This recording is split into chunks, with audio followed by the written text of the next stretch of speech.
Back to another episode of Lost in the Farmer's Market Garden Shorts, where today we're looking at all of this. The scientific name for this plant is Impatiens walleriana, or commonly impatiens, and it's quite the plant. You got a little bit of everything going on there, don't you?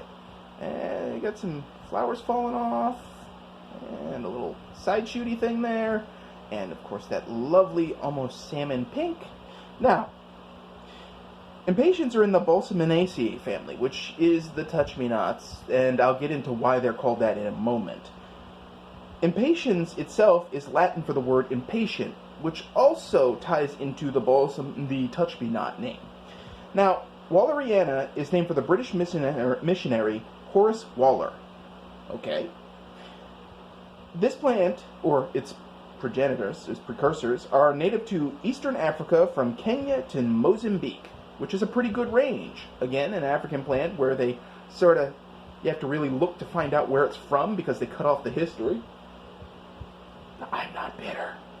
Anyway, it is hardy in USDA zones 10 through 11 and presumably 12. It is an annual in zones 9 through 1. Okay. Its soil pH preference is 6 to 6.2, which means basic potting soil should be fine. Most garden soil should be fine. You may or may not have to sweeten or acidify the soil appropriately. Soil testing matters, and most of the year you can get free soil tests through the cooperative extension, so I do recommend taking advantage of it. Your tax dollars actually pay for that, so why not get more bang for your tax dollar buck? The exposure is light to medium shade.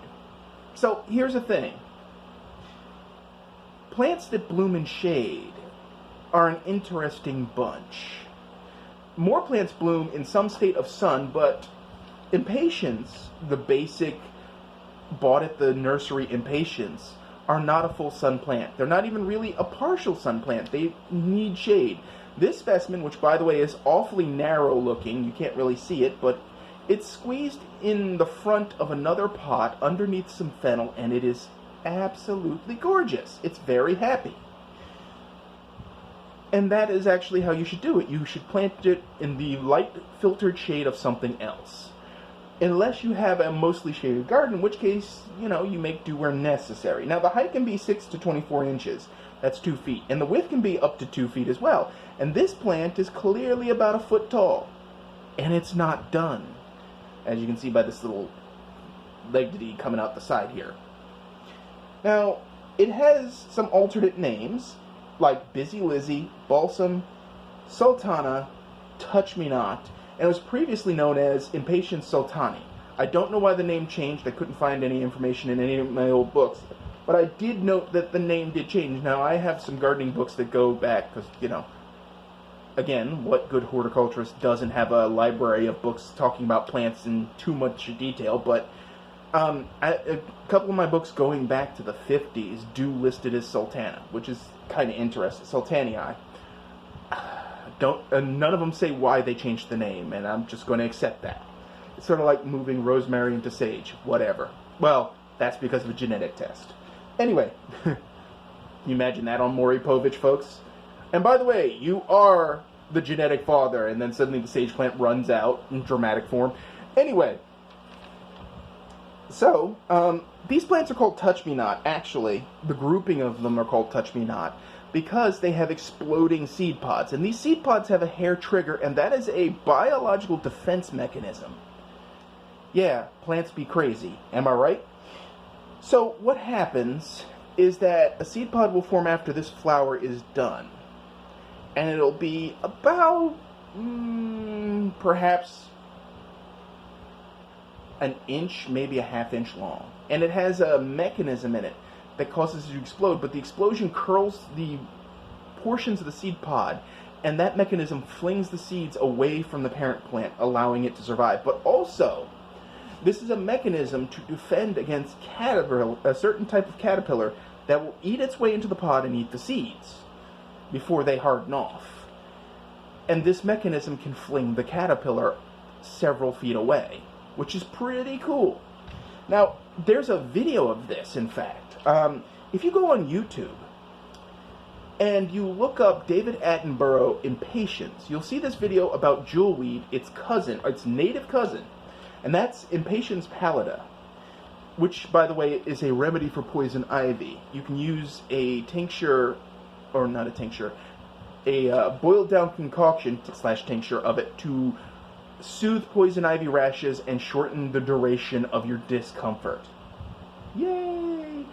But in this video, David Attenborough's narrating, and they have wacky sound effects, and it shows these pods exploding, hurling away a type of inchworm, which is a caterpillar, essentially. And you see this in action, and it's really cool. And Impatiens pallida is native. You will see a large stand of it actually in Duke's Gardens. Mind you, that's the only place down south I've seen them. They're everywhere up north in the northeast. But these plants, you'll see them fling it off, and you'll get to, since the pods on that plant are bigger, and that plant is overall bigger, and it's got beautiful orange flowers. In fact, our banner on this page is a picture of those plants that I took at Duke Gardens. So there you go. Anyway, the pods are large, you get to really see it in detail, and you understand this biological mechanism. It's really cool. Anyway, a stem cutting about this long here, 4 to 6 inches, put in water, will root. So this plant is cloning ready minus the chemicals. Stem cuttings that long will root. So you can literally take the top half of this plant off, stick all the pieces in water, and they should root. It usually takes about 3 to 4 weeks in the summer, in the warm months. In the cold months, I can't say. But that is how you will end up with a very long-lived mother plant, by chopping off most of the mass, making cuttings, bringing it in, not letting it freeze. Now, what's interesting about Impatiens is that they are a great indicator plant.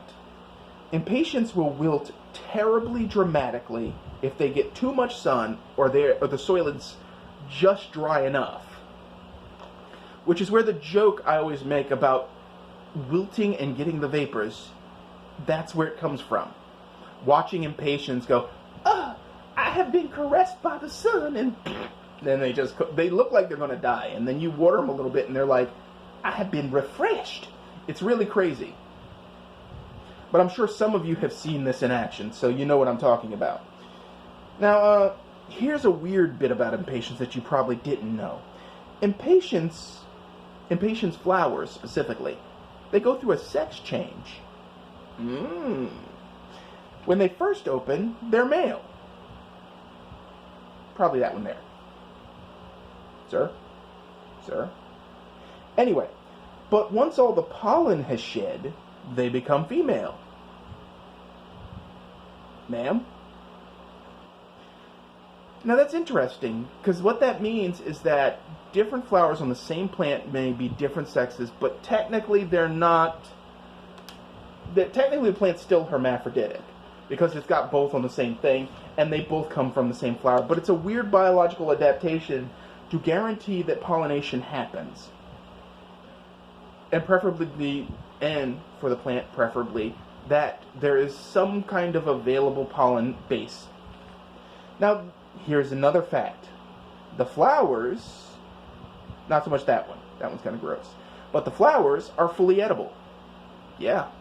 In fact, I mentioned in a prior video regarding geraniums that the flowers on geraniums are of unknown edibility, and that I never saw them in any of those packages of flower salads. Well, I have seen Impatiens in flower salads, so I can attest to them being edible.